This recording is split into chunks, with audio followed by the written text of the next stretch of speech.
जटाटवी गलज्ज्वला प्रवाह पावितस्थले गले वलंबितां भुजंग तुंग मालिका। ये शिव तांडव स्तोत्र देवादिदेव महादेव के भक्त रावण द्वारा विरचित है।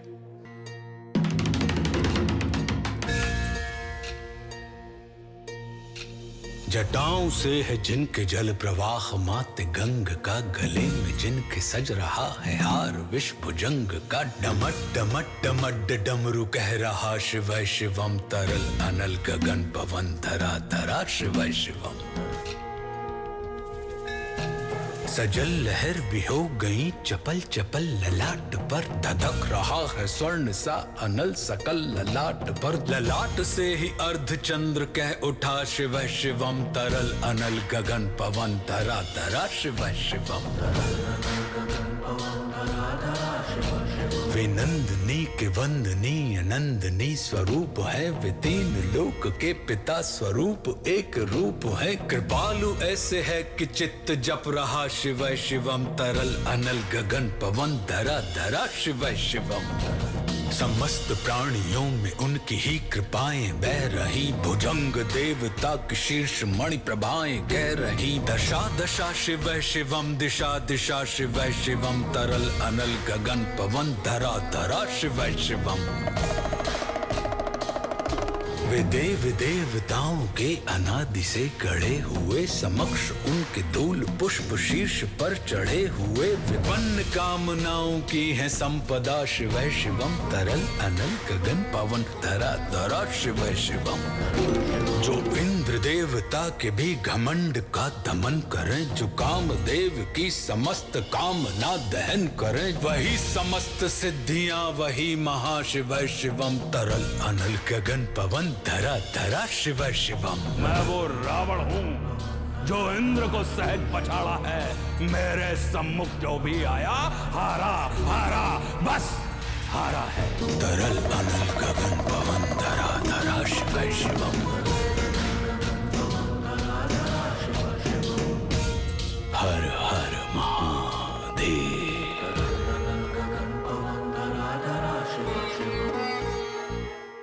Ashutosh Rana ji, welcome to अनपॉलिटिक्स। आपका बहुत बहुत स्वागत है।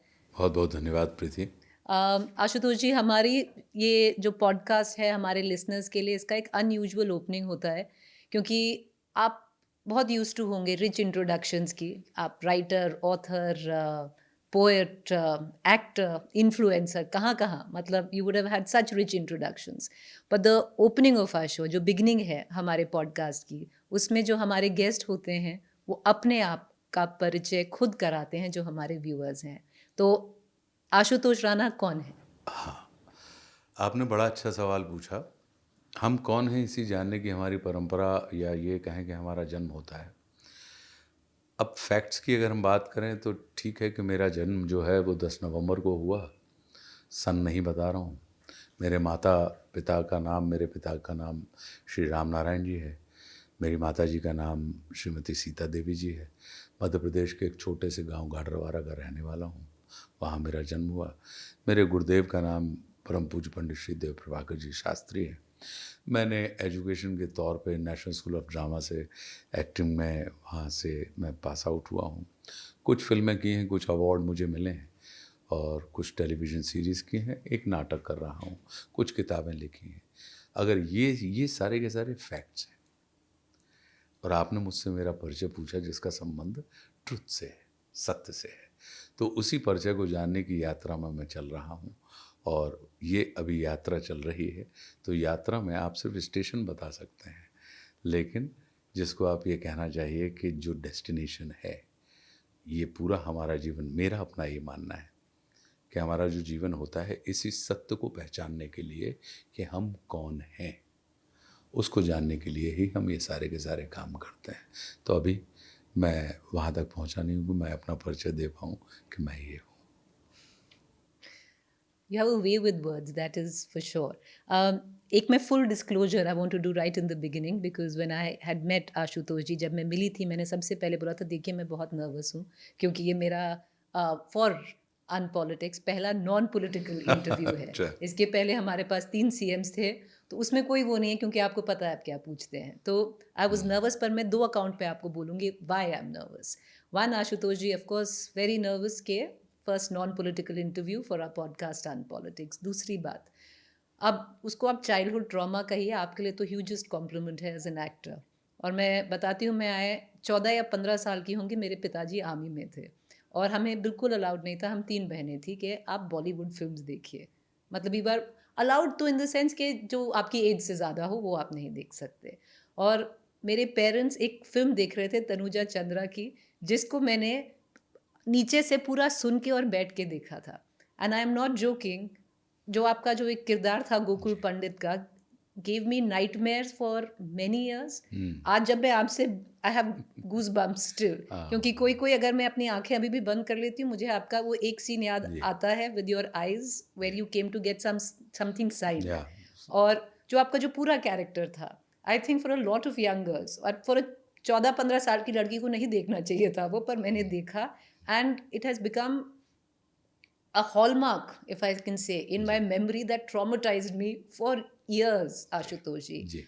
So my trauma is your biggest, I would think, one of your biggest compliments as an actor, क्योंकि you did your role so well that you acted so beautifully in that.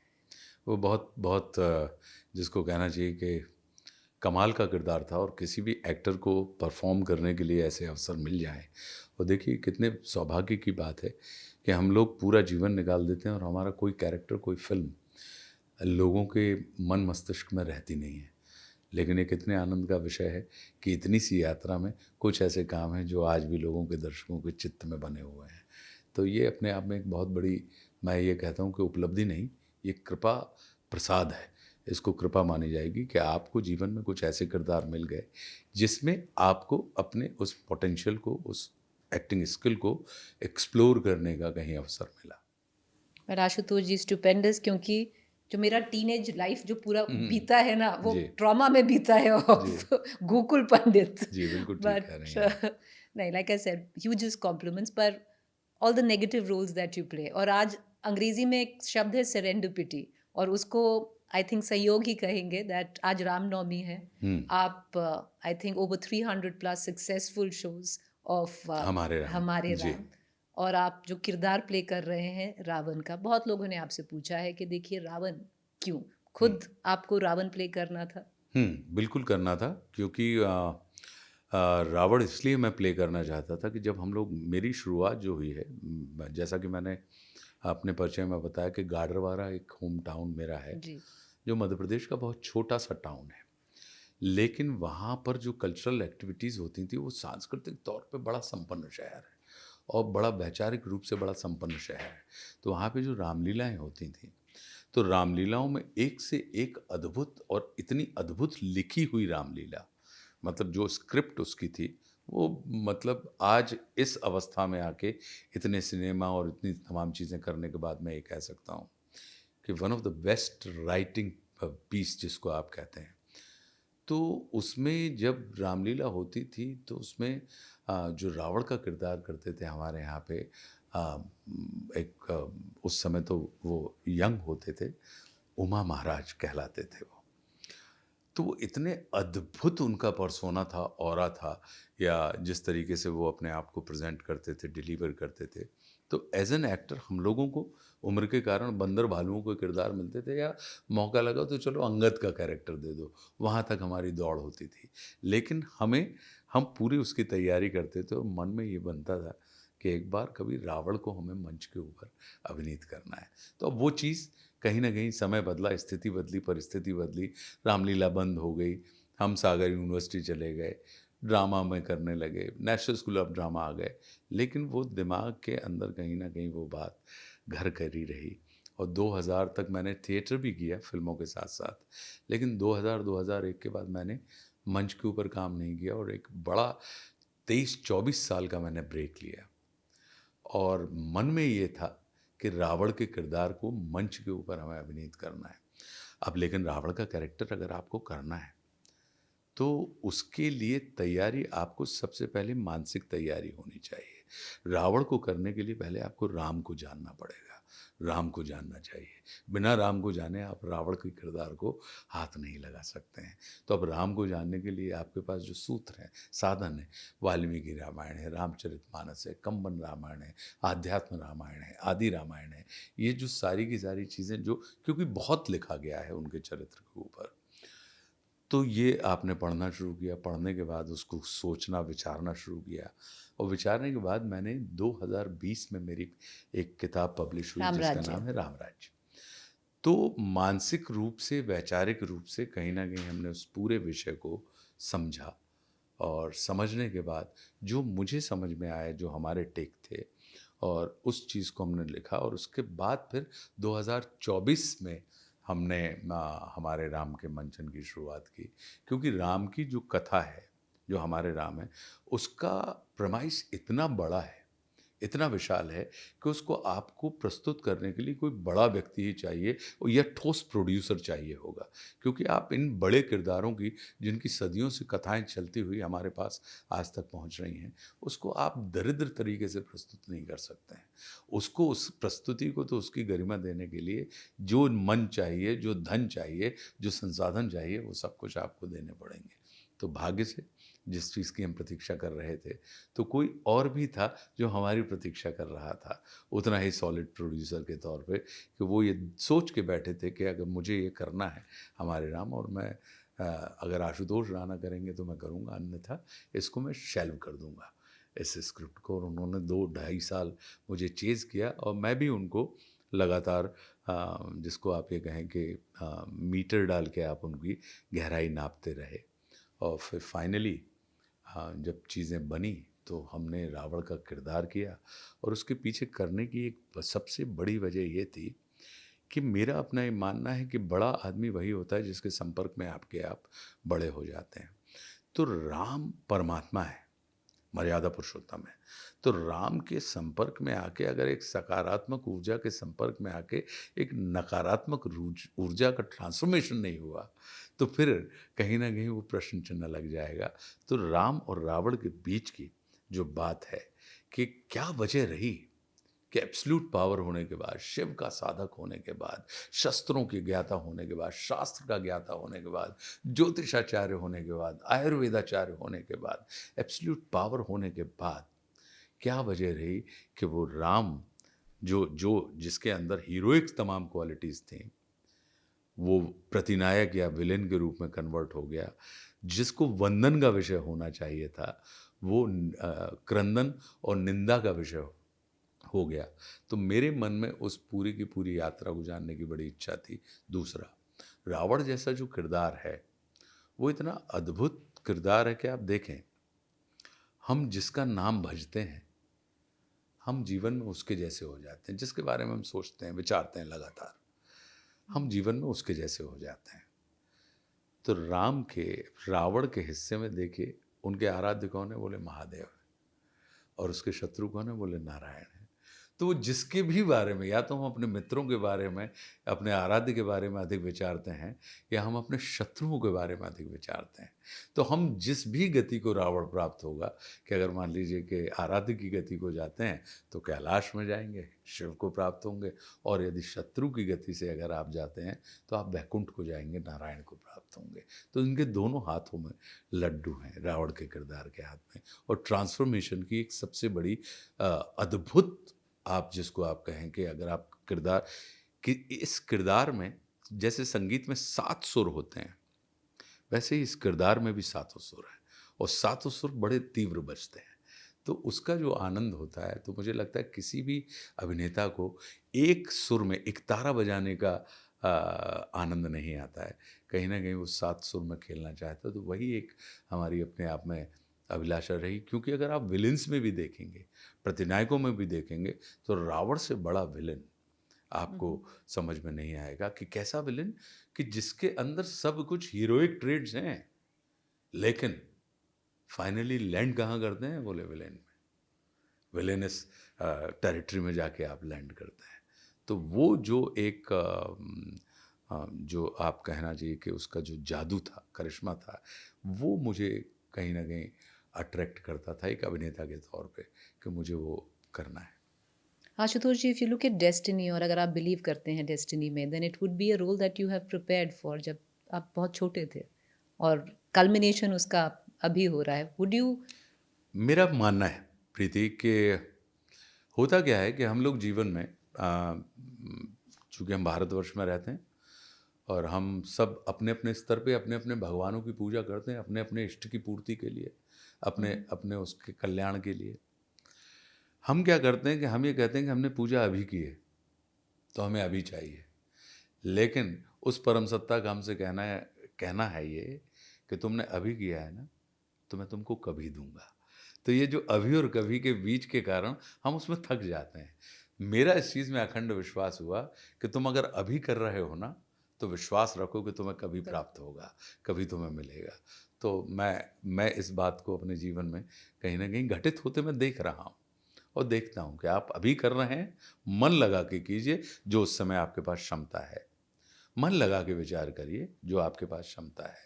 मन लगा के उसके बारे में आपकी अगर इच्छा है तो उस इच्छा की पूर्ति के लिए अपनी क्षमता को पैदा कर लीजिए, या उस कार्य को करिए जिस कार्य को करने की आपके अंदर क्षमता है, तो उसको करने की इच्छा पैदा कर लीजिए। तो ये जो क्षमता और इच्छा के बीच का जो द्वंद्व होता है, तो मेरा अपना ये मानना है कि आप अगर इच्छा है आपके मन में, तो अपनी पूरी ऊर्जा को आप झोंक दीजिए और आप अभी करिए, और ये विश्वास रखिए कि आपको कभी निश्चित रूप से मिलेगा। इस जेनजी टर्म्स में आशुतोष जी इसको मैनिफेस्टेशन भी कहेंगे। इसको मैनिफेस्टेशन कह लीजिए। क्योंकि व्हेन यू वर यंग, आपने मैनिफेस्ट किया, आपने सारे डायलॉग्स याद किए, and now you are saying those dialogues on a stage as big as हमारे राम। आप पूरी दुनिया मैनिफेस्ट की गई है। बिलीव करते हैं आप मैनिफेस्टेशन में? हवाई जहाज जो है पहले किसी के मन में बना होगा, उसके बाद कागज पे आया होगा, उसके बाद कहीं जाके वो कारखाने में आया, और कारखाने में के बाद वो फिर आज हमारे और आपके जीवन का हिस्सा है। वो अब हमको उड़ा के ले जाता है। किसी के मन में पहले आया होगा कि मुझे उड़ना है, पक्षी को देख के कि मैं भी उड़ना चाहता हूँ, हवा में तैरना चाहता हूँ। और फिर उसके मन में ये आया होगा कि मैं अकेला क्यों उड़ूँ, मैं अपने माता पिता, अपने भाई बहनों को भी अपने साथ उड़ाना चाहता हूँ, या अपने दोस्तों को भी आसमान की सैर कराना चाहता हूँ। तो संसार की प्रत्येक चीज़ पहले जो होती है वो पहले मन में बनती है। भाव जो होते हैं पहले मन में आते हैं, उसके बाद वो कागज़ पर भाषा के रूप में उभरते हैं, और भाषा पे बनने के बाद फिर वो आकार लेते हैं। तो हम चूँकि योग बदलते हैं, तो हम अपने इन आविष्कारों को हम नई नई टर्मिनोलॉजी देते जाते हैं, हम नए नए शब्दकोश देते जाते हैं। तो आज के दौर में हम इसको मैनिफेस्टेशन कह देते हैं। इसके पहले उन्होंने कहा कि सीक्रेट नाम की एक किताब आई थी, पढ़ी थी आपने? मैंने वो भी पढ़ी। तो मैं पढ़ने का मुझे शौक है जी। तो हम शब्द बदलते जाते हैं, लेकिन अगर हम देखेंगे तो हम पूरे वहीं के वहीं कहीं ना कहीं जो है हमारी जो यात्रा है वो हमारी अंदर से बाहर की यात्रा है और बाहर से अंदर की यात्रा है। अब इसको आप मैनिफेस्टेशन आज हम कह रहे हैं, अब आने वाले समय में पता नहीं इसका ऐसा और कौन सा नाम होगा जिसके बारे में हमें नहीं पता है। लेकिन जो भी है पहले हमारे मन में बनता है, मस्तिष्क में बनता है, उसके बाद वो चीज़ घटित होती है। अगर हम और आप विचार करके देखें कि जो हमारे शास्त्रों में लिखा है कि आप जैसा सोचेंगे वैसा हो जाएंगे। अब इसे आज की तारीख में आप शास्त्र में कहेंगे तो कहेंगे नहीं, ये पुरानी बात है, पुरातन पंथी की बात है, इसमें तो आप देखिए, आप शास्त्रोक्त बात मत करिए। अब इसको आपने कह दीजिए कि मैनिफेस्ट कीजिए, तो मतलब जैसा सोचेंगे वैसा आप बन जाएंगे। तो उसको आपने एक शब्द दे दिया कि मैनिफेस्ट करो, कि उसके बारे में उनका सिनेमा है तो बोले कि इतनी शिद्दत से सोचो कि कायनात तुम्हारी इच्छाओं को पूरी करने के लिए प्रयास करने लगे। तो कौन सी कायनात है, किस सोच की हम बात कर रहे हैं? हमारी मित्रताएं भी जो होती हैं, लोगों से जो मिलना भी होता है, अगर उसके बारे में हम देखें तो कहीं ना कहीं अगर हम पीछे जाएंगे, झंझट ये होती है कि हम संसार को जानने लगते हैं, लेकिन संसार को जानने के चक्कर में हम स्वयं को नहीं जान पाते हैं। इस वजह से हम वो भूल जाते हैं कि आज जो हमारे पास उपलब्ध है वो कभी हमने सोचा हुआ था या बीज रूप में हमारे मन में डला हुआ था, और आज की तारीख में वो हमारे सामने उपलब्ध हो गया। अब उपलब्ध होने के बाद प्राप्त होने के बाद उसका उपयोग हम कैसे कर रहे हैं, ये हमारे ऊपर निर्भर करता है। क्योंकि अगर हम देखें तो महत्व हाथ का होता है, हथियार का नहीं होता। वही कैंची अगर डॉक्टर के हाथ में हो और वही कैंची किसी जेब कतरे के हाथ में हो, कैंची को नहीं पता वो हाथ है जो आपके, वही गन टेररिस्ट के हाथ में हो और वही किसी सोल्जर के हाथ में हो, तो सोल्जर के हाथ में देख के हमारे अंदर सिक्योरिटी पैदा होती है, और टेररिस्ट के हाथ में जब हम देखते हैं तो हम इनसिक्योर हो जाते हैं। गन को नहीं पता, वो हाथ निर्णय करता है कि अपने इस हथियार का कैसे इस्तेमाल करना है। तो जो भी चीज़ हम जब प्राप्त करते हैं, सोचा तो हम ही ने, विचार तो हमारा ही था, हम हमारे अंदर ही था, और फिर उसके बाद हम Execution. उसका इस्तेमाल कैसे करते हैं ये हमारे ऊपर निर्भर करता है, हमारी अपनी प्रकृति पे निर्भर करता है। आशुतोष जी, तो उस जो आपने अभी बोला, उससे आप कह सकते हैं कि द रोल ऑफ रावण, जो आपकी as a life as an actor सबसे महत्वपूर्ण या सबसे इम्पोर्टेंट रोल रहा है? बहुत मीनिंगफुल है, मुझे Meaningful, लगता है सबसे कि meaningful रहा है। बहुत मीनिंगफुल कैरेक्टर हैं। हालांकि ऐसे बहुत सारे कैरेक्टर्स हैं जो मुझे करने की इच्छा है, जैसे मैं चाणक्य करना चाहता हूँ, मैं कृष्ण करना चाहता हूँ, स्वामी विवेकानंद करना चाहता हूँ।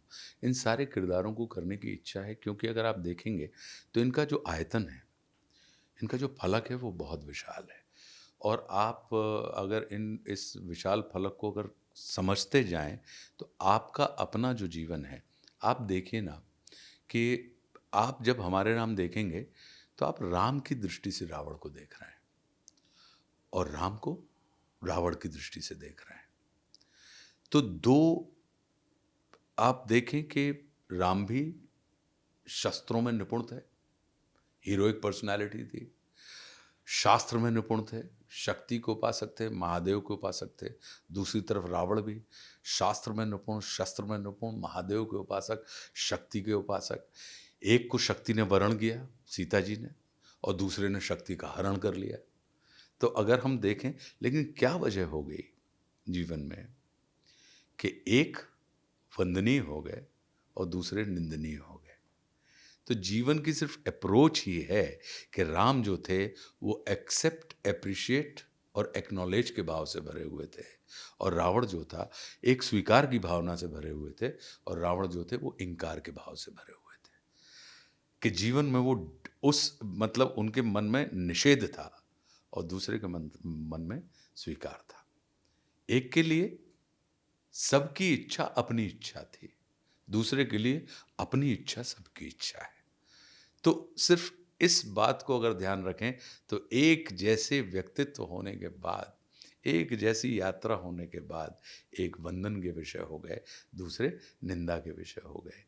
क्योंकि नायक और महानायक में अंतर होता है।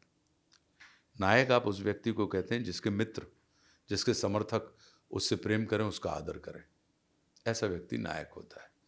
महानायक वो होता है कि जिसके शत्रु भी उसकी प्रशंसा करें और उसका आदर करें। तो अगर वो क्वालिटी अगर आपके अंदर आ जाए तो आप फिर नायक से निकल के महानायक की श्रेणी में खड़े हो जाते हैं।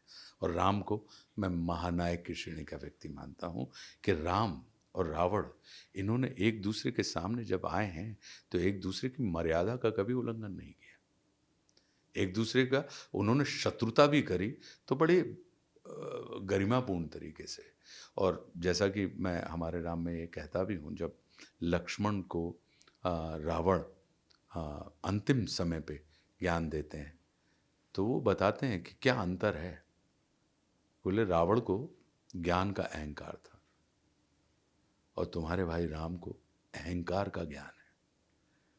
जो अपने जीवन की अप्रोच बता रहे हैं, कह रहे हैं कि जीवन को अगर सफल करना है तो तुम कैसे कर सकते हो। मित्रता तुम किसी से भी कर लो, चलेगा, लेकिन शत्रुता आप हमेशा अपने से योग्य, अपने से श्रेष्ठ व्यक्ति के साथ करना। क्योंकि ये संसार जो है वो तुम्हारी पर्सनैलिटी का एनालिसिस, आकलन तुम्हारे दोस्तों को देखकर नहीं, तुम्हारे दुश्मनों को देखकर लगाएगा। जितना बड़ा शत्रु उतने बड़े आप। तो क्यों वो शत्रु की इंपॉर्टेंस को बता रहे हैं कि अगर विशुद्ध शत्रु भाव तुम्हारे अंदर है तो उसकी इंपॉर्टेंस समझो। क्योंकि वो शत्रु, अब शत्रु कौन सा, जो भी हमारे काम में बाधा डाले, जो भी हमारी राह में रोड़े अटकाने का काम करे, जो भी हमारे, चाहे वो व्यक्ति हो, स्थिति हो, परिस्थिति हो, कोई भी हो, जो हमें हमारे लक्ष्य तक पहुंचने में कहीं ना कहीं बाधा डाल रहा है, उसको हम शत्रु मान लेते हैं। तो शत्रु ही होता है जो हमारे अंदर सुप्त पड़ी हुई ऊर्जा को जागृत करने का कार्य करता है, कि पता लगा हम भूल ही गए थे कि ये हमारा हिडन टैलेंट है। उस शत्रु को देख कर ही आप उसको ओवरकम करने के लिए आपकी वो ऊर्जा जागृत होती है। वो शत्रु होता है जो आपको अक्षम कर देता है, उसके कारण आप सक्षम होने का प्रयास करते हैं। वो शत्रु होता है जो आपको इनसिक्योर कर देता है, आप उस इनसिक्योरिटी के कारण आप सिक्योर होने का प्रयास करने लगते हैं। वो शत्रु ही होता है कि आप, पता लगा कि अपने एक बहुत छोटे से सर्कल में आप खुश थे अपने इर्द गिर्द। वो शत्रु होता है जो आपको अपने सर्कल से निकालकर अपने छोटे सर्कल को बड़ा करने की दिशा में आपको सोचने के लिए मजबूर करता है। तो रावण का ही कहना है कि शत्रु जो होता है वो तिरस्कार का विषय नहीं होता, वो नमस्कार का विषय होता है। Because he brings out the best in है you. ना, कि वो आपके अंदर, Your आपका best version. वो आपके अंदर से जो बेस्ट है वो आपको ला के देता है। कि अपने शत्रु को भी नमस्कार करके करना अगर हम सीख लें तो हम देखेंगे कि जो काम आपका शत्रु आपके परिष्कार में सहायता करेगा वो आपके मित्र भी नहीं कर पाएंगे। इसीलिए आप देखिए कि राम और रावण की इस कथा को देखेंगे तो हम अपने दोस्तों से भी दुश्मनों जैसे परिणाम प्राप्त करते हैं, और एक तरफ राम और रावण है कि उन्होंने अपने दुश्मन से भी दोस्तों जैसे परिणाम प्राप्त कर लिए। कि दोनों ही कहीं ना कहीं, कि रावण ये जान रहा है, रावण का किरदार, कि मारने की व्यवस्था नहीं है। रावण को क्या चाहिए था? रावण को क्या ज्ञान चाहिए था? नहीं, वो इस सत्य को जान रहे थे कि राम की मित्रता जो है रावण को ज्ञान से भर देगी, और रावण को ज्ञान नहीं, ज्ञान से मुक्ति चाहिए थी। तो वो लिबरेट होना चाहता था उन तमाम चीज़ों से। तो कौन करेगा लिबरेट? तो अब हम आपको मित्र के भाव में तो नहीं चुन सकते। मित्र बनेंगे तो आप और ज्ञान से भर देंगे, हमें बांध देंगे आप।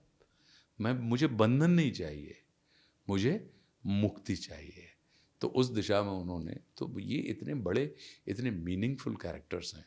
मुझे लगता है कि अगर हम इनको जीवन में, अगर हम थोड़ा सा इनके ऊपर विचार भी करना शुरू करें तो हम देखेंगे कि हमारा जो जीवन है वो पहले से, हमारी सोच का विस्तार होगा, हमारे दृष्टिकोणों का विस्तार होगा। जगत तो यही है, हम दृष्टिकोणों के ऊपर लड़ रहे हैं या झगड़ रहे हैं या अड़ रहे हैं। कि अगर मैं आपसे कहूँ कि प्रीति, सामने कर्टन लगा हुआ है और 2 कैमरामैन हैं, आप कहते हैं कि आशुतोष राणा आप झूठ बोल रहे हैं, कि आकाश है सामने, ना, सामने तो दरवाज़ा है, यहाँ तो कहीं कोई आकाश दिखाई नहीं देता। हम दोनों ही सही हैं। अंतर इतना है कि हमें एक दूसरे को, सत्य को जानने के लिए एक दूसरे के सामने नहीं, एक दूसरे के साथ खड़े होना पड़ेगा। जब हम साथ में खड़े होंगे तो आप कहेंगे कि नहीं, you are right Ashutosh, we can see that sky, और मैं भी कहूँगा कि नहीं आप बिल्कुल ठीक कह रही हैं, दरवाज़ा है, वहाँ पे आसमान नहीं है।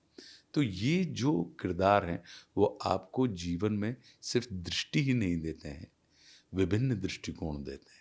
वो ये बताते हैं कि आपकी दृष्टि की सीमा हो सकती है लेकिन सृष्टि की सीमा नहीं है। तो अपनी दृष्टि की सीमा को सृष्टि की सीमा मान के, उसको आप ये मत मान के चलिए कि ये अंतिम सत्य है, ये अंतिम सत्य नहीं है। तो इसमें और विस्तार हो, क्योंकि हम यहाँ से खड़े होकर देखें तो होराइजन दिखता है, धरती आकाश एक जगह मिलते हैं, हमें लगता है कि वो एंड है क्या। जब हम वहाँ पहुँचेंगे तो आगे एक नया होराइजन आके खड़ा हो जाता है। तो ऐसे ये जो तमाम किरदार हैं वो कहीं ना कहीं वो आपकी दृष्टि में विस्तार करते हैं, आपके अंदर के व्यक्तित्व में विस्तार करते हैं, और जो कि एक व्यक्ति के तौर पे कहीं ना कहीं आपके ही कल्याण का कारण होता है। आशुतोष जी, आस्क यू, मैं आपको दूसरा सवाल पूछूंगी इसके बाद, पर कितनी बार आपको बोला गया that you are a fabulous story teller, कथावाचक, बहुत ही बढ़िया है? अच्छा, अरे वाह, बोला गया है आपको? You know, हाँ, कितनी बार बोला गया होगा? Because it's mesmerizing, because when you start speaking, आप किसी एक thought को explore करते हैं, it's actually, you know, one gets completely inside, अच्छा आगे और आगे ऐसा भी होता है, but it's fabulous, but it's a compliment. आपने बोला कि एक बहुत meaningful, one of the most meaningful characters in your entire span as a career ji. has been ji. the role of Ravan. जी। आपने चाणक्य जी का नाम लिया कि वो भी एक प्ले करना चाहेंगे, आपने कृष्ण का। कृष्णा जी का नाम लिया कि आप वो भी प्ले करना विवेकानंद जी चाहेंगे, का नाम, विवेकानंद जी। जी। पहले 3 में एक चीज़ है, and I have seen now so many of your interviews, आपके बहुत सारे जो राइट अप्स हैं आपके बारे में, दैट कहीं ना कहीं you have also picked roles which are connected to politics because you wanted to join politics. Ravan was an ace politician. Lord Krishna was an ace politician. जी। चाणक्य नीति सभी जानते हैं. जी। And you were a student leader. You wanted to be a student ji. leader. So somewhere down the line, you still कहीं ना कहीं वो देख रहे हैं अपने रोल्स में. Politics and leadership both ji. are completely different from each other.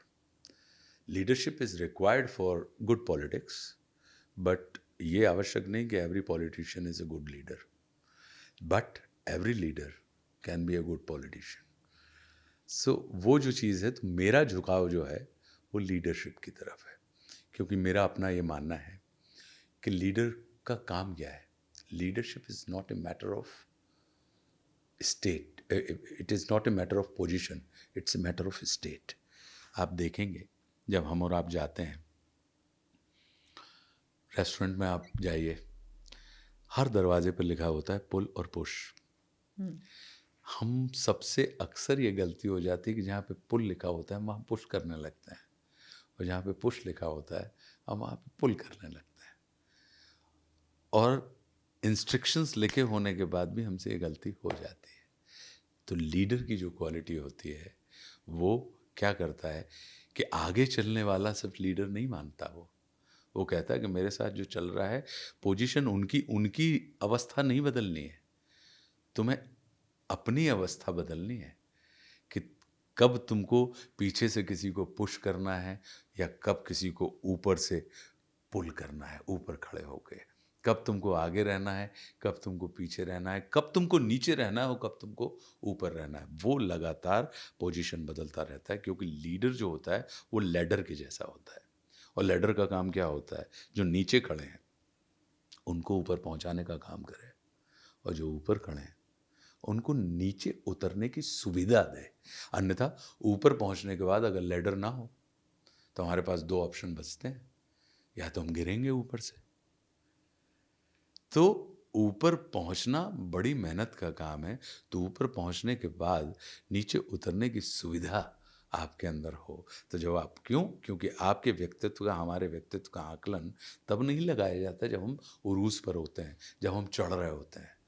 आदमी हमारे व्यक्तित्व का एनालिसिस तब करता है जब हम ऊपर से नीचे आ रहे होते हैं कि कितने ग्रेसफुल तरीके से ये आदमी उतर रहा है. तब उसकी चढ़ाई की लोग कहानी लिखते हैं कि यार देखो कैसा चढ़ा था. कब? जब वो ग्रेसफुल तरीके से नीचे उतरता है. तो लीडर जो होता है वो इट इज़ ए मीडियम. किसके लिए? उसका अपना जो अस्तित्व है, वो अस्तित्व पूरा का पूरा.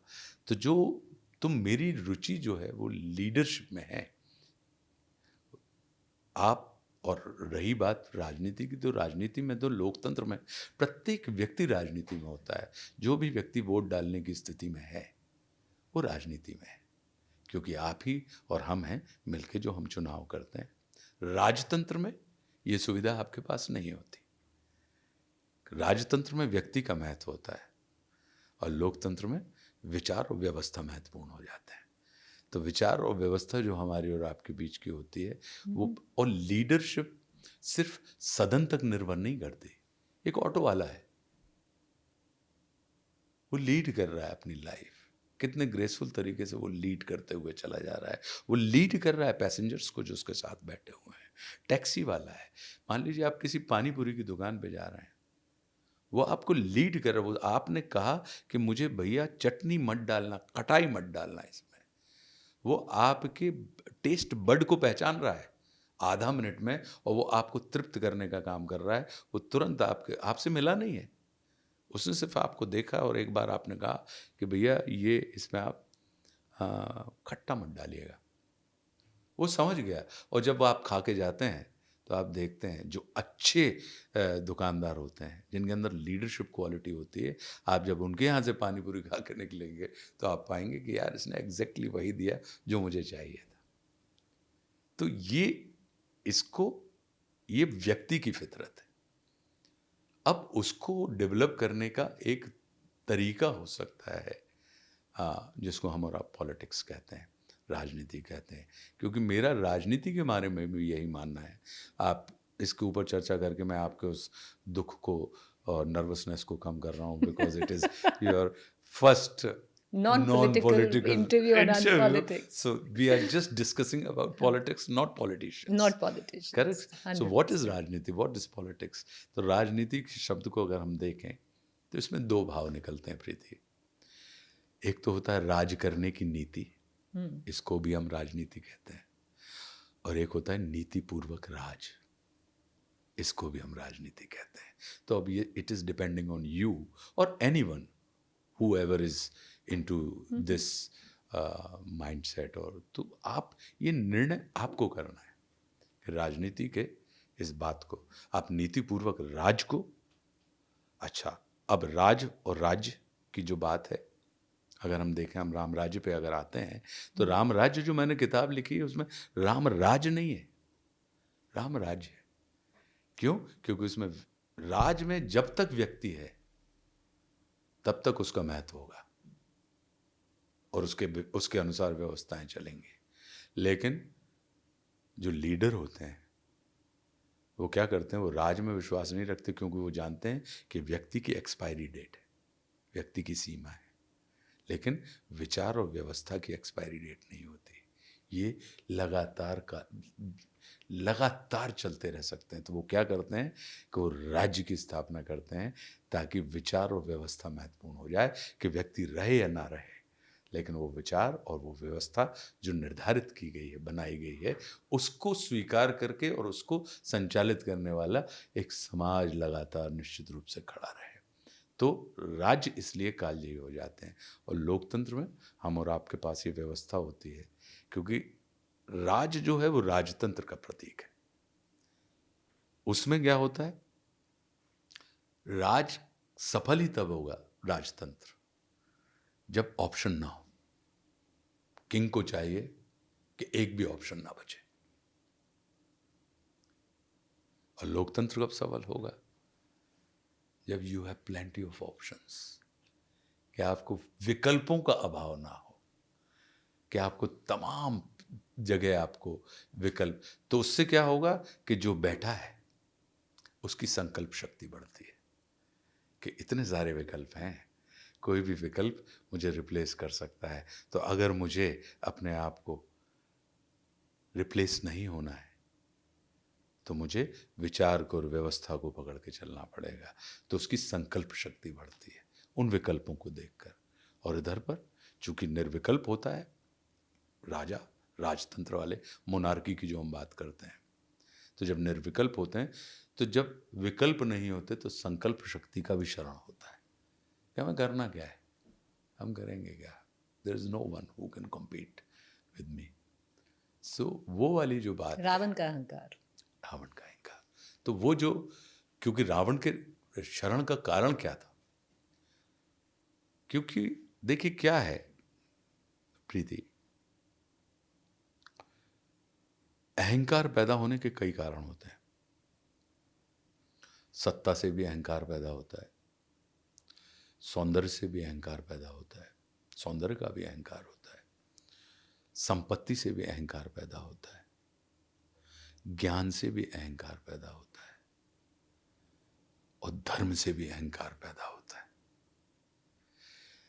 इन सारे अहंकारों के निदान है, सत्ता से पैदा हुए अहंकार का निदान है, संपत्ति से पैदा हुए अहंकार का निदान है, सौंदर्य से पैदा हुए अहंकार का निदान है।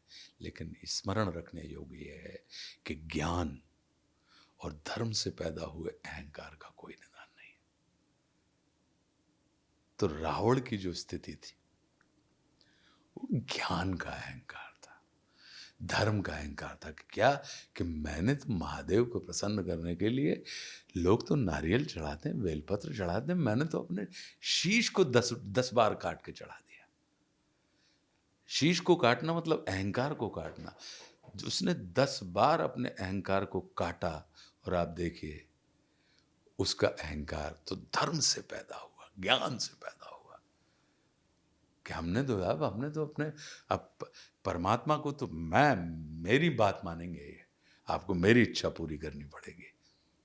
तो वो जो एक भाव पैदा होता है, तो मेरा अपना ऐसा सोचना है कि ये तमाम ये जो जिनको हम कहानियाँ कहते हैं, अपने पूर्वजों की कहानियाँ हैं, ये हमसे पहले आए हुए लोग हैं, तभी तो इनकी कहानियाँ आज तक चल रही हैं। नहीं तो अगर इन कहानियों के अंदर प्रासंगिकता ना होती, कॉन्टेम्प्रेरीनेस ना होती, तो ये कहानियाँ तो समय के साथ ऐसी कितनी कहानियाँ चली होंगी। लेकिन ये कहानियाँ लगातार, इनकी नीतियाँ कि ये ऊपर से नीचे आए हमें ऊपर उठाने के लिए।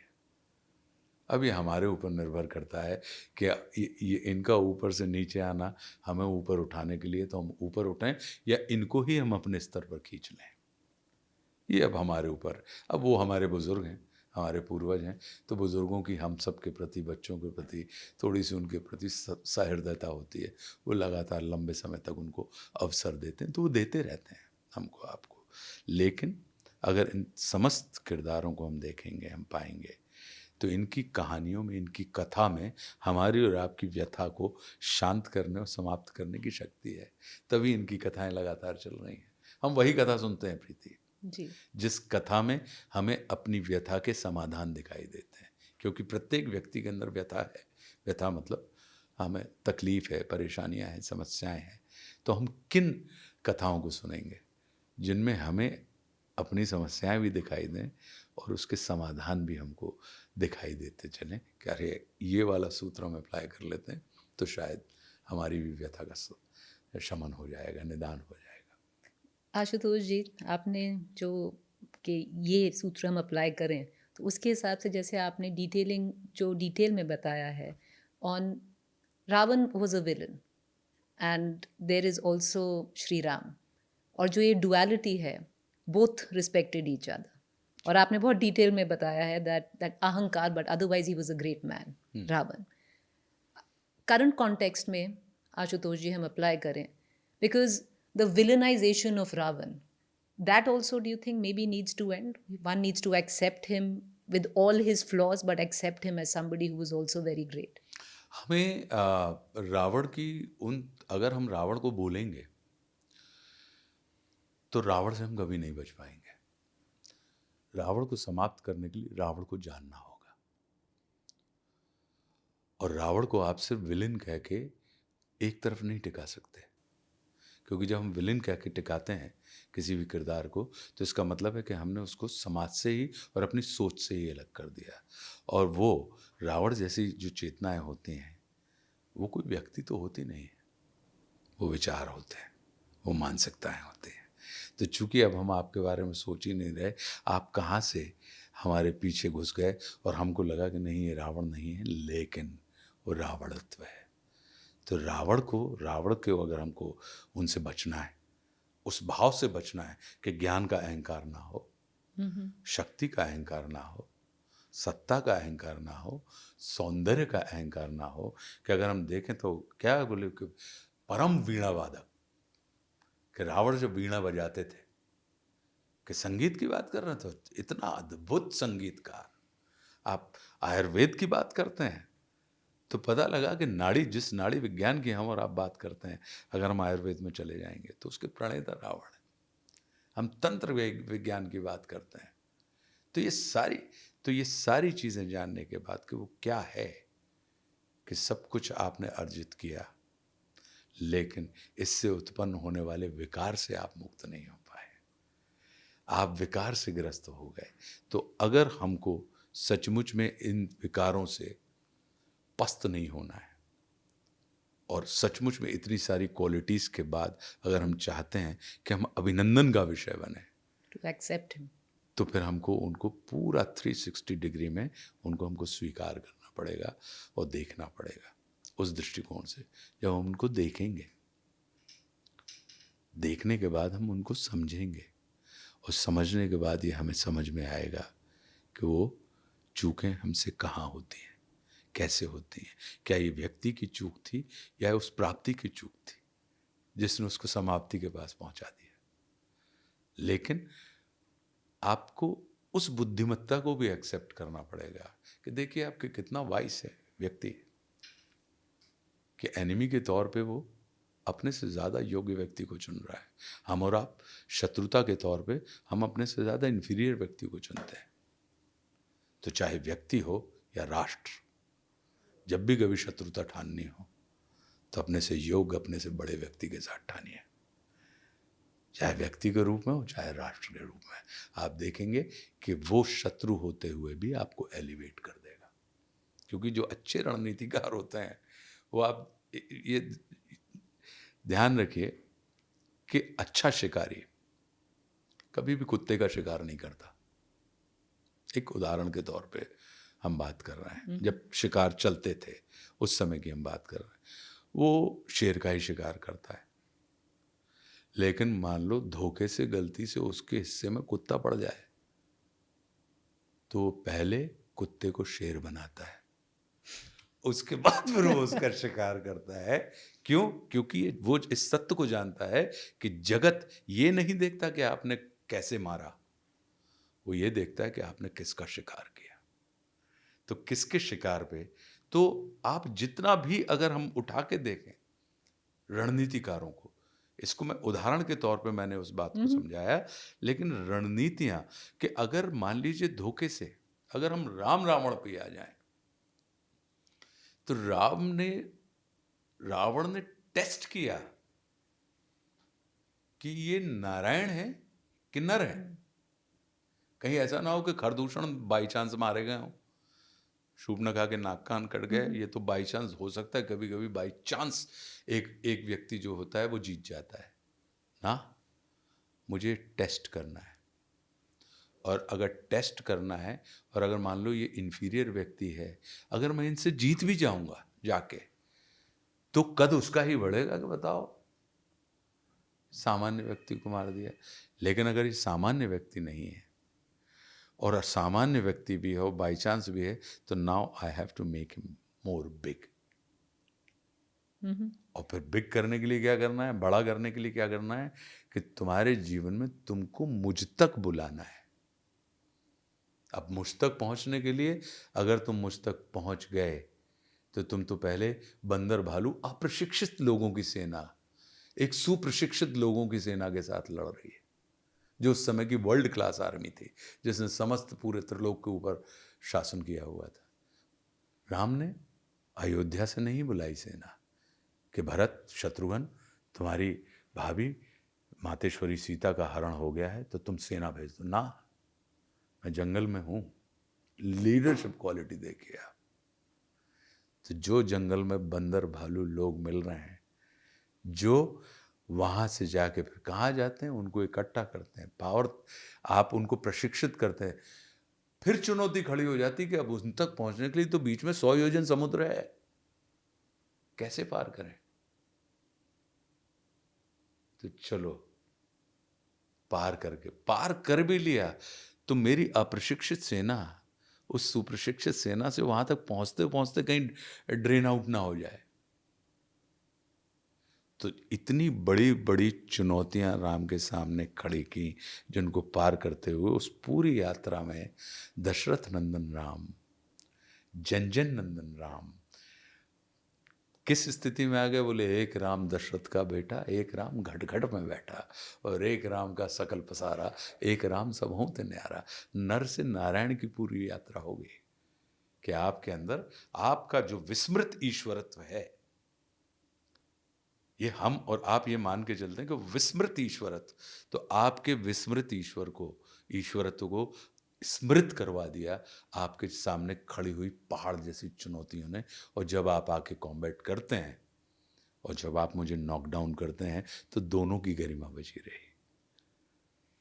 तो ये रणनीति का प्राथमिक नियम होता है कि हमेशा अपने से योग्य चुनाव करिए। संबंध भी बनाइए तो अपने से श्रेष्ठ व्यक्ति के साथ बनाइए।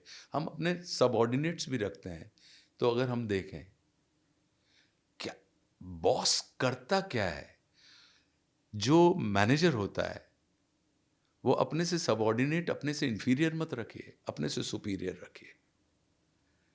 तो जैसे माता पिता जब हम छोटे थे तो वो बड़े थे, वो हमको बड़ा करने के लिए नीचे झुकते थे, तो जो लीडर होता है, जो बॉस होता है, उसको झुकने की कला आती है। जब वो झुकता है और सबऑर्डिनेट को अपने से ऊंचा उठाता है, अपने से ऊंचा उठा देता है, हम्म। तब जाके वो सबऑर्डिनेट उसके जाने के बाद भी कहता है कि son of so and so या daughter of so and so, मेरे पिता ने मुझे ये दिया, मेरी माँ ने मुझे ये दिया। वो जो क्वालिटी होती है कि अपने से, लीडर की क्वालिटी ही ये है कि वो अपने साथ चलने वाले अपने से योग्य रखता है। Ashutosh ji, this is a master class in leadership, in politics, in accepting difference of And I opinion. hope कि now you are feeling comfortable. Very comfortable. आपने देखा नहीं, 5 मिनट के बाद मैंने सारे सवाल यहाँ रख दिए। ठीक है ना? पर नहीं, आशुतोष जी, I'll ask you, क्योंकि हम बात कर रहे हैं श्री राम की, हम बात कर रहे हैं रावण की, तो एक सवाल है, बहुत एडमिरेबल क्वालिटीज़ हैं श्री राम में, आपने डिटेल की।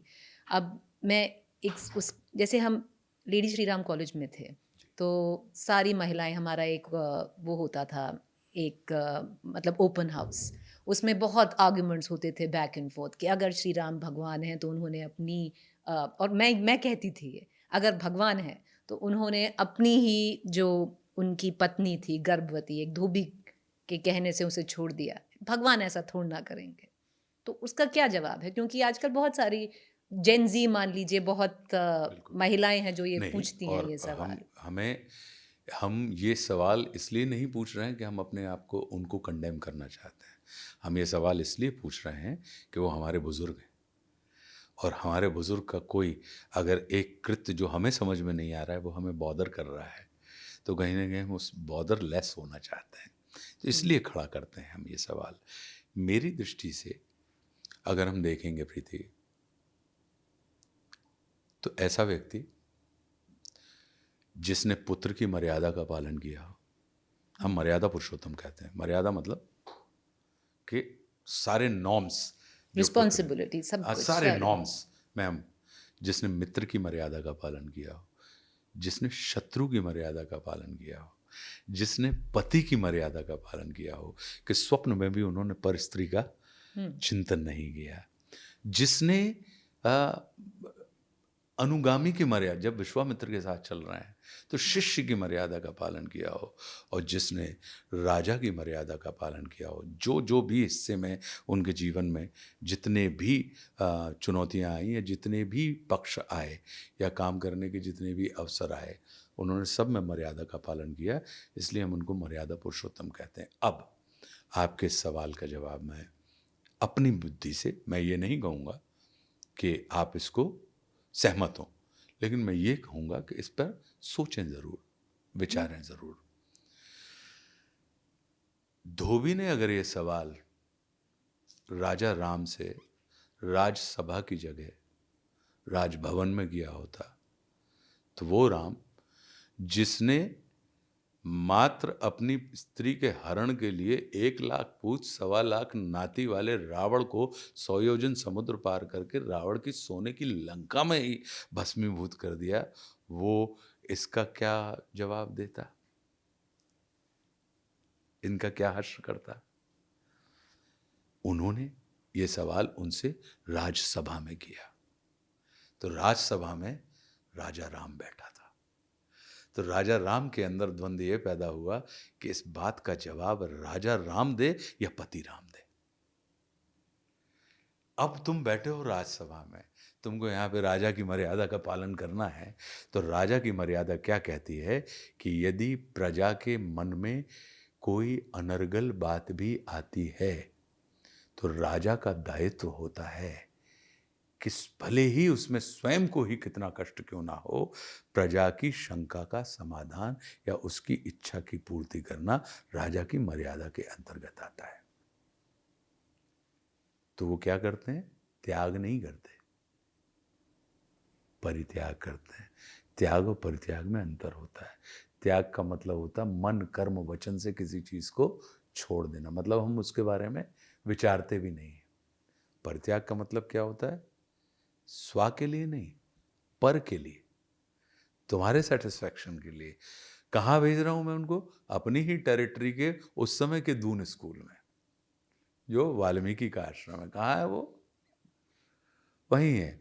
मेरी पत्नी क्या है, आप देखिए विचार उस समय क्या लग रहा है कि ये राज्यसभा में ये बात कही जा रही है और एक भी सभासद इस बात के ऊपर तर्क नहीं कर रहा है, सब चुप हैं। तो मतलब आज ये सीता जी के चरित्र के ऊपर प्रश्न चिन्ह लगा रहे हैं और वो गर्भवती है, तो कल को उन बच्चों की वैधता अवैधता के ऊपर भी ये सवाल खड़े कर सकते हैं। तो एक काम करो, सीता को इस पूरे परिदृश्य से हटाओ और सीता की तरफ आने वाले सारे बाण तुम अपनी तरफ खींचो। तो आज हम डिस्कस राम के डिसीजन पे ऊपर कर रहे हैं, हम सीता जी के ऊपर डिस्कस नहीं करते। तो अपनी पत्नी की गरिमा की रक्षा अपने ही लोगों से करना, अपनी पत्नी की मर्यादा की रक्षा अपने ही लोगों से करना। उसने तो, रावण ने तो दूसरा व्यक्ति था, तो हमने जाके उसकी लंका को और उसके लोगों को वहीं भस्मीभूत कर दिया। लेकिन जब मैं मेरे ही घर में आया और मेरे ही घर में मेरे ही लोग उस स्त्री के लिए मेरे ही सामने, तो उसके मान की मर्यादा, राजा के मर्यादा का पालन करते हुए, पति की भी मर्यादा का मुझे पालन करते हुए मुझे क्या करना चाहिए कि ठीक है, आज तो मैं एक आदमी का मुंह बंद कर दूंगा, लेकिन ये विचार एक आदमी के मुंह से निकला है, हजारों कान तक पहुंचा है और पता नहीं कितने कंठों ने इसको अपने अंदर धारण कर लिया है, तभी ये बोल नहीं रहे हैं। तो क्या करूं कि यहां से उठाओ और सीता को पूरा निकाल के कहां भेजो? मेरी टेरिटरी के दून स्कूल में, जहां पर बच्चे होंगे, बच्चों की वैधता अवैधता के ऊपर प्रश्न चिन्ह ना खड़ा हो। और सीता को वहां पे उठा के, वहां पे कौन होंगे? बोले वाल्मीकि होंगे। वहाँ पे शिक्षा भी होगी, साधना भी होगी, वहाँ पे तमाम वो एटमॉस्फेयर होगा तमाम। और इस पूरे परिदृश्य में अब सीता को एक बार अग्नि परीक्षा के चक्कर में, राम आज तक अग्नि परीक्षा में बैठे हुए हैं कि हम आज भी जब चर्चा करते हैं तो हम उनके कैरेक्टर का एसेसिनेशन करते हैं, हम सीता जी के कैरेक्टर की बात नहीं करते, हम उस घटनाक्रम की बात ही नहीं करते। और वो अपनी पत्नी की मान मर्यादा की रक्षा अपने लोगों से करते हैं। क्या करते? क्या अपने लोगों को मार देते? अब राज्यसभा में तो राजा के तौर पर डिसीजन लिया और राजभवन में जब गए तो जिस स्थिति में उनकी पत्नी रहती थी जंगल में, उस स्थिति में पूरा तो उन्होंने राजभवन को जंगल बना दिया कि कंद मूल फल खाती है वही खाऊंगा, पर उस पे सोती है, वलकल वस्त्र पहनती मैं वही पहनूंगा। अब जैसा उसका जीवन है वैसा मेरा जीवन है। तो वो हम चूंकि हम लोग इस दृष्टिकोण से देखते हैं, हम कलयुग की कसौटी पे त्रेता की, ये बिल्कुल वैसा ही मामला है कि सोने की शुद्धता को हम लोहे की शुद्धता नापने वाली कसौटी से नाप रहे हैं। हम कलयुग के चित्त से हम त्रेता की चित्त और उस व्यवस्था को नापने का और कसने का प्रयास कर रहे हैं। तो मेरा अपना ये मानना है कि आप देखिए कितनी बड़ी, कितने विवेकी होंगे कि एक व्यक्ति को शांत करने से, या अगर मैं छोड़ के भी चला जाऊं इनके साथ, तो भी ये चर्चा तो समाप्त नहीं हो रही, ये चर्चा तो अब जगत में आ गई। अगर मैं इसको समाप्त भी कर दूं तो ये चर्चा अब समाप्त नहीं हो रही, ये चर्चा तो ये लेके आ गया। इसने कह दिया कि मैं राम नहीं हूं कि दूसरे के घर पर रहने वाली स्त्री को मैं स्वीकार लूं। तो ये चर्चा तो जगत में लेके आ गया, तो क्या करूं?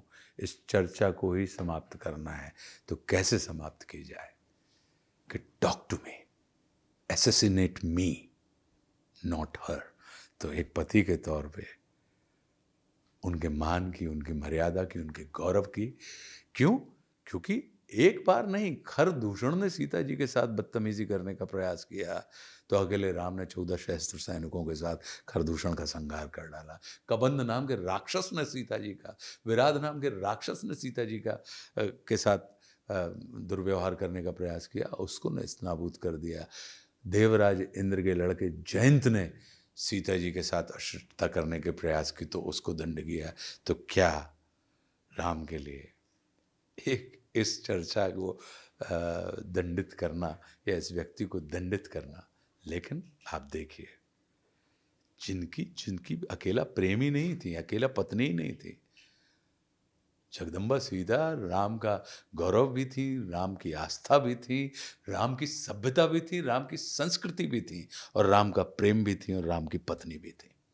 तभी तो कहीं जाके कोई व्यक्ति ये कहता है कि ना, राम सीता नहीं होगा, सीता राम होगा, मुझसे आगे मेरी पत्नी का नाम रखा जाए जीवन में।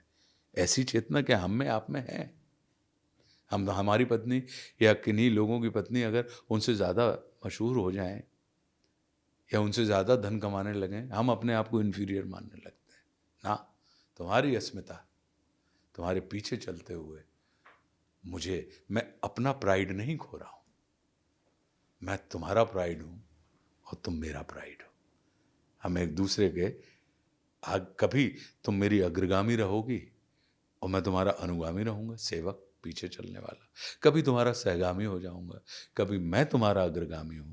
तो जो प्रेम की परम अवस्था होती है, उसके अंदर ये व्यवस्था बदलने की बहुत बड़ा मन होता है कि कभी वो जो प्रेमी होता है कभी स्वामी भी हो जाता है और कभी सेवक भी हो जाता है, कभी साथी भी हो जाता है। जो पत्नी होती है कभी स्वामिनी भी हो जाती है, कभी सेवक भी हो जाती है, कभी साथी भी हो जाती है। आप अकेले स्वामी स्वामी रहे आए तो आपका प्रेम नहीं चलेगा। आप अकेले सेवक सेवक रहे आए तो भी आपका प्रेम नहीं चलेगा। आपके अंदर, दोनों के अंदर वो क्षमता जो हो कि जब ज़रूरत पड़े तो हम स्वामित्व भी हैं, जब ज़रूरत पड़े तो हमसे अच्छा सेवक नहीं मिलेगा तुमको, जब ज़रूरत पड़े तो हमसे अच्छा साथी नहीं मिले। तो ये तो सीताराम जो हैं वो तो इतना सुंदर हमारे आपके जीवन में वो एक ऐसा उदाहरण प्रस्तुत करके गए हैं कि साथ चलना सीखना हो तो इनके जैसा सीखो, आगे चलना सीखना हो एक दूसरे के तो इनके जैसा सीखो, पीछे चलना फॉलो करना सीखना हो तो इनसे सीखो। तो मैं तो ये मान के चलता हूँ कि आप देखिए कितने विजनरी थे। वो जानते थे कि त्रेता युग में ही ये बात ख़त्म नहीं होगी, ये कलयुग में भी आएगी, और कलयुग में भी लोग अकेला, वो धोबी तो वहाँ कह गया था एक बार सभा में, लेकिन लोग कलयुग में भी इस किस्म की लगातार चर्चा करते रहेंगे। तो राम रहें या ना रहें, लेकिन धोबी का वो विचार और धोबी का वो धोबित्व वो निश्चित रूप से आज तक बरकरार है। तो मेरा ये मानना है कि वो ये जान रहे थे कि ये चर्चा यहाँ नहीं समाप्त हो रही। तो इसके लिए क्या करना है? इसके लिए करना है कि उस गरिमा, उस गौरव, मेरी उस प्राणवायु को, जिसको मैं अपना जीवन मानता हूँ, जीवन का आधार मानता हूँ, इसको उस पूरे परिदृश्य से हटाओ एंड टॉक टू मी। सारी तरफ मेरा कैरेक्टर एसेसिनेशन करो। तुमको मैं ये अधिकार नहीं देता कि उनके चित्त चरित्र चिंतन के बारे में तुम विचार करो। तो कौन होगा इतना विलक्षण प्रेमी? Ashutosh ji, this is I have to say, क्योंकि मैंने बहुत सवाल किया है, अपनी मदर से सवाल किया बहुत, हमेशा, मतलब ये जो आर्ग्यूमेंट होता है, is the most compelling argument that I have heard ever, the most compelling argument. I want to come back Ashutosh ji, क्योंकि देखिए इतने सारे सवाल थे और टाइम ऐसा गया है, आई थिंक हमने 45 मिनट हो गए हैं बोलते बोलते। मैं बस आखिरी 10 मिनट लूँगी आपके। आशुतोष जी, सुना है कि जो प्ले में जब भी क्लाइमैक्स आता है, आप जो लास्ट 10 मिनट्स में हर में कुछ और ही बोलते हैं, ऐसा कुछ रिहर्स नहीं होता है, आप बदल देते हैं। जी, बिल्कुल। पूरी स्क्रिप्ट बदल देते हैं, पूरा स्क्रिप्ट तो नहीं, जो आपके डायलॉग्स होते हैं वो पूरा बदल देते हैं, और जो आपको उस वक्त सूट करता है आप वही बोलते हैं। जी, बिल्कुल। जी, कैसे होता है? ये हमने उस पोर्शन को जब डॉक्टर नरेश कात्यायन जब लिख रहे थे तो हमने उनसे कहा कि उसको छोड़ दीजिए, उसको मैं ट्रुथ ऑफ द मोमेंट पे जीना चाहता हूँ। ट्रुथ ऑफ द मोमेंट मतलब इसमें अकेला मैं पार्टी नहीं हूँ, इसमें अकेले एक्टर्स पार्टी नहीं, इसमें ऑडियंस भी पार्टिसिपेट करती है।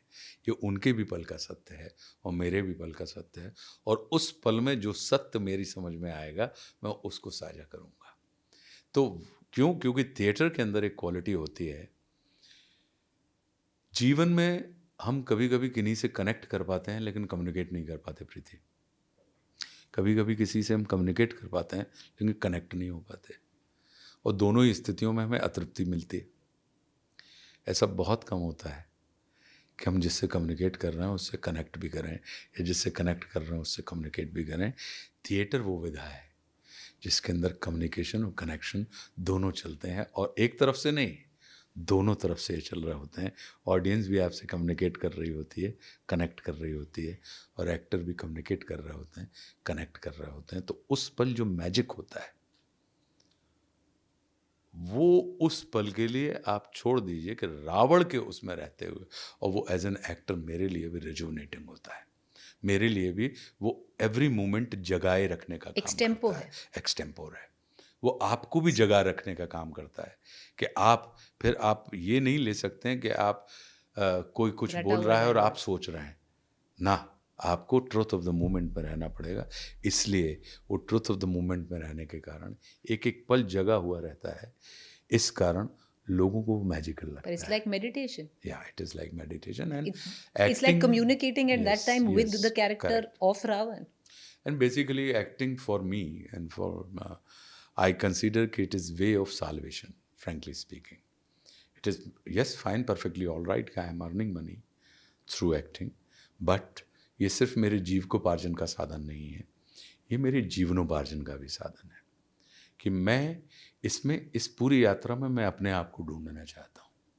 मैं भाग्यशाली हूँ कि एक जीवन में आपको इतने सारे किरदार, इतने सारे रंग आपको अपने अंदर देखने के लिए मिलते हैं।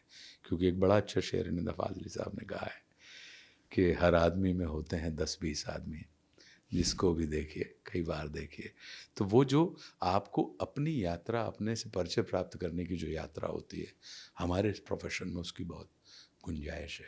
तो मेरे लिए ये जो ट्रुथ ऑफ द मोमेंट में रहना है, इट इज़ लाइक जो आपने कहा कि मेडिटेशन क्या है, उस पल का सत्य है। उस पल आप ब्रेथ भी ले रहे हैं तो आप नोटिस कर रहे होते हैं। जी।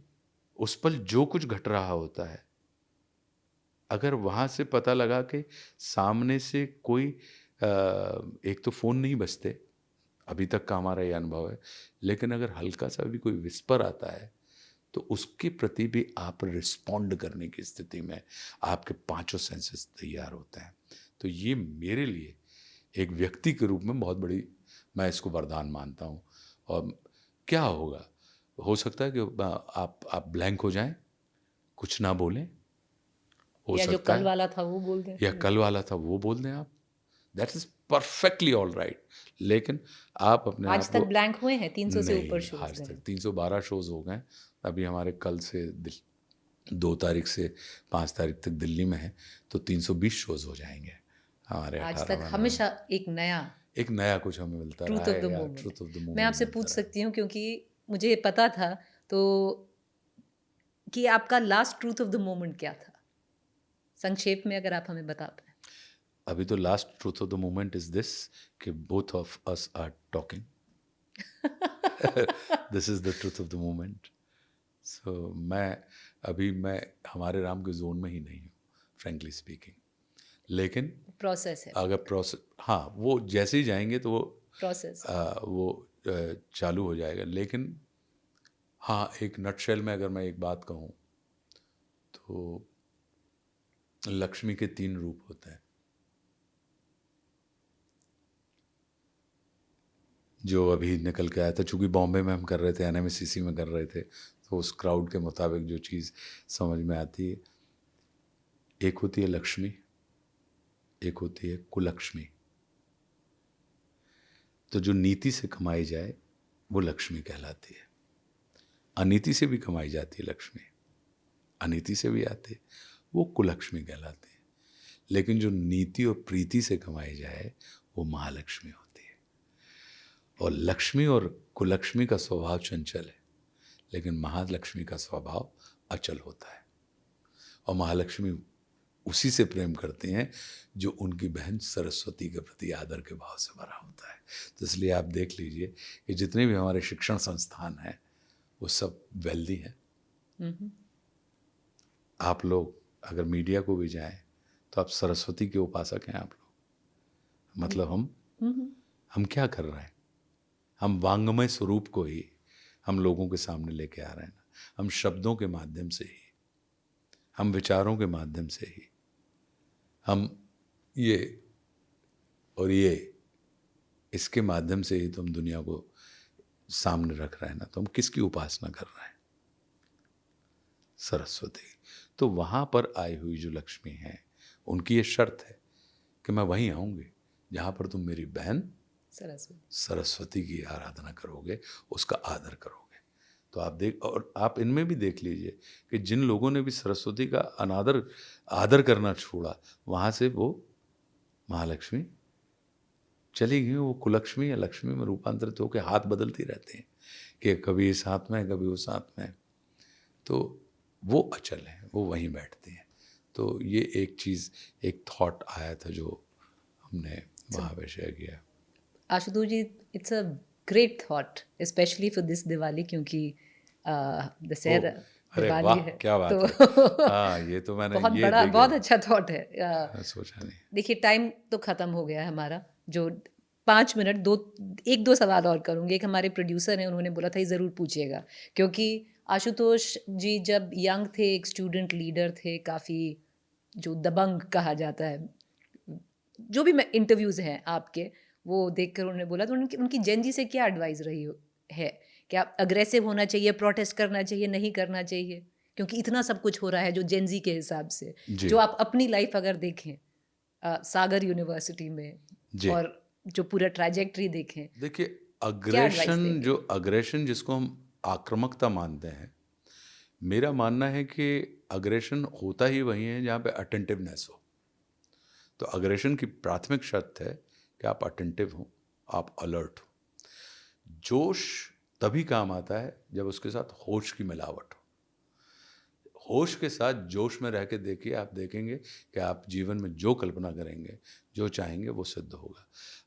आप अपने से विरोधी मानसिकता वाले व्यक्ति को भी अपने साथ बैठा के कुछ देर अच्छे से यात्रा करवा पाएंगे, लेकिन कब? जब सिर्फ जोश नहीं, होश। उसके साथ आपके अंदर होश हो। तो मेरा अपना ये मानना है, मैं इस टर्म को, ठीक है कि हमें बांटना होता है, युगों में बांटते हैं हम, तो हम जैन जी कह देते हैं, उनका के कई किस्म के बात कर देते हैं, लेकिन मेरा ये मानना है कि हर व्यक्ति को अपना ज़माना बहुत अच्छा लगता है और नई पीढ़ी हमेशा से बिखरी हुई लगती है। लेकिन मैं ये मान के चलता हूँ कि child is a father of man, बच्चा अपने बाप का बाप होता है। आप ये मान के चलिए कि वो आपसे और हमसे ज़्यादा संपन्न है। उसका कारण ये है कि उनके पास आपके अनुभव तो हैं ही, Is that the advice you give to your sons? और उनके भी। जी, मैं उनसे कहता हूँ कि सफल होने से पहले असफल होना सीखो। जिस व्यक्ति ने असफल होना सीख लिया, वो व्यक्ति जीवन में, क्योंकि सफलता व्यक्ति को उन्मादी बनाती है और असफलता व्यक्ति को अवसाद में डाल देती है।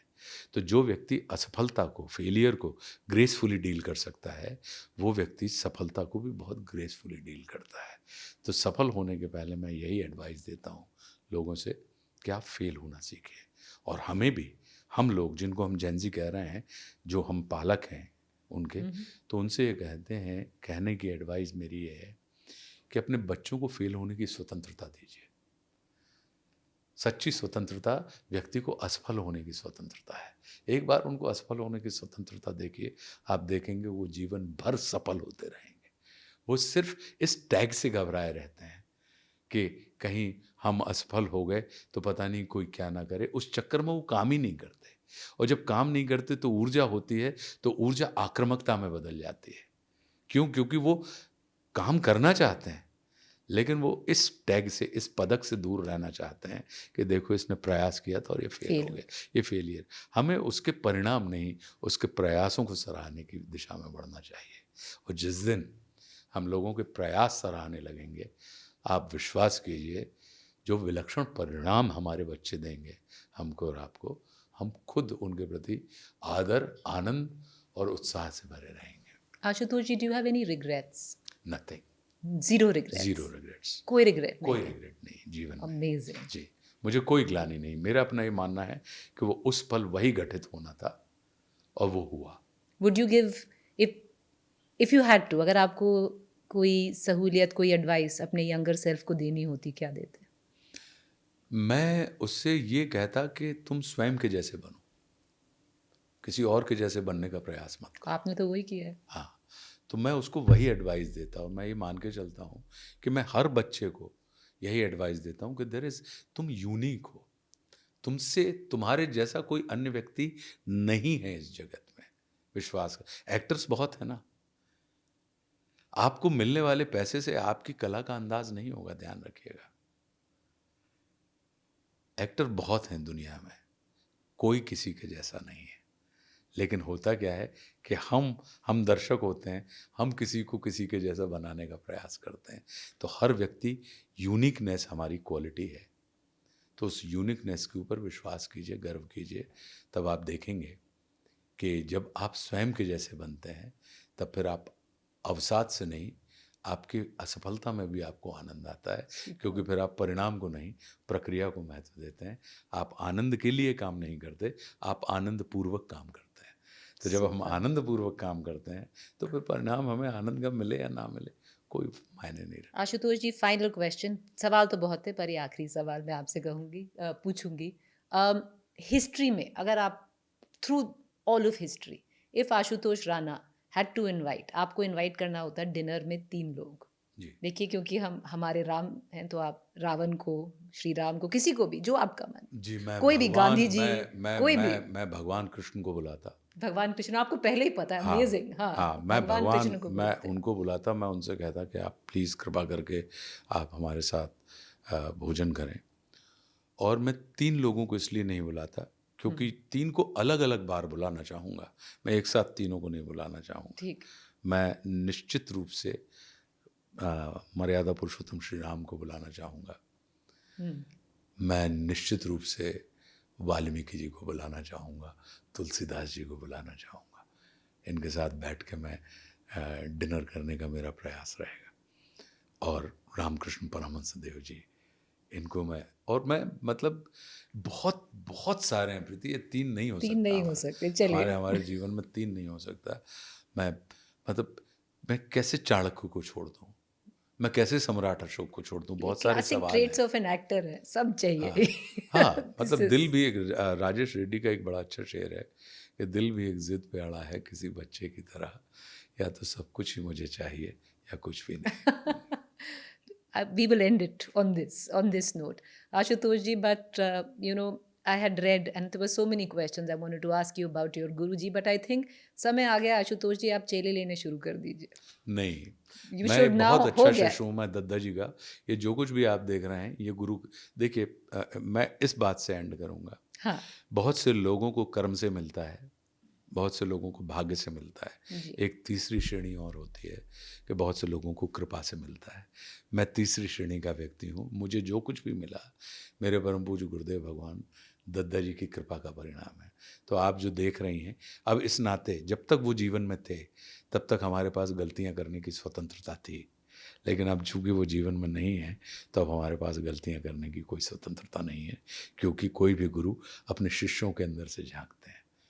तो मैं बहुत अच्छा शिष्य हूँ, बहुत अच्छा डिसाइपल हूँ, मेरे अंदर बहुत अच्छा पीछे चलने की मेरे अंदर हुनर बहुत है। और मैं ये मान के ही चलता हूँ कि गुरुता का भाव होने का मतलब ये नहीं होता कि आप आगे चलने लगे, आपको पीछे चलने का भी हुनर आना चाहिए। तो कभी कोई ऐसा नहीं होगा जो बोलेगा कि मेरे गुरु आशुतोष राणा? पता नहीं, हो सकता है। मैं इस वर्तमान पल की बात कर रहा हूँ कि इस वर्तमान पल का सत्य ये है कि अभी तक ये विचार मेरे अंदर नहीं आया। बाकी परमात्मा ने अगर कोई योजना बनाई हो तो हमारा काम क्या है कि योजना हम बना लगते हैं और कार्य रूप में परिणित करने की जिम्मेदारी हम परमात्मा को सौंप देते हैं, जबकि मामला उल्टा है। योजना बनाने का काम उसका है। जैसे कोई परमात्मा कहता है हम जैसा व्यक्ति, कोई प्रकृति कहता है, कोई ब्रह्मांड कह देता है, कोई वाइब्रेशन कह देता है, और कार्य रूप में परिणित करने का काम हमारा है। तो अगर उसने कोई योजना बनाई होगी तो मुझे नहीं पता, आज की तारीख में मुझे उसकी अनुभूति नहीं है। मैं इतना जानता हूँ कि मुझे अपने गुरु का बहुत अच्छा शिष्य होना है, मतलब बहुत अच्छा, अभी शिष्यत्व को जो उसका जो चरम होता है उसको प्राप्त करने की मेरे अंदर इच्छा है। Thank you, Ashutosh ji, for taking out the time, and very happy Dussehra and a very happy Diwali. आपको भी खूब सारी शुभकामनाएं। Thank you. और जो लोग सुन रहे हैं उनको भी। Thank you so much, sir. Thank you. It's a privilege to have you. Thank you.